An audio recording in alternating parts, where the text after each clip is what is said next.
চিকিৎসার উদ্দেশ্যে কলকাতা গিয়ে ফেরা হলো না 9 বাংলাদেশির। কলকাতার ব্যস্ততম নিউ মার্কেট এলাকার একটি হোটেলে গভীর রাতে ঘটে যাওয়া মর্মান্তিক অগ্নিকাণ্ডের ধোঁয়ায় দম বন্ধ হয়ে প্রাণ হারিয়েছেন তারা।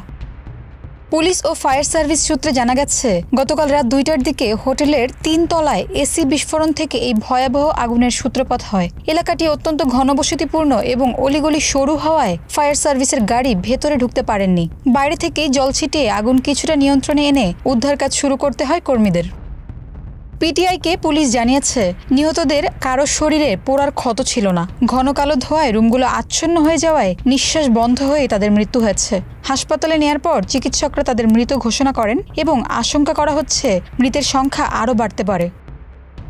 এমন দুর্ঘটনায় হোটেলগুলোর ফায়ার সেফটি বা অগ্নি নির্বাপক ব্যবস্থা নিয়ে এখন বড় ধরনের প্রশ্ন উঠেছে। চিকিৎসার মতো জরুরি প্রয়োজনে প্রতিবেশী দেশে গিয়ে এমন করুণ পরিণতি যে কোনো বিবেকবান মানুষকে গভীরভাবে নাড়া দিয়ে যায়।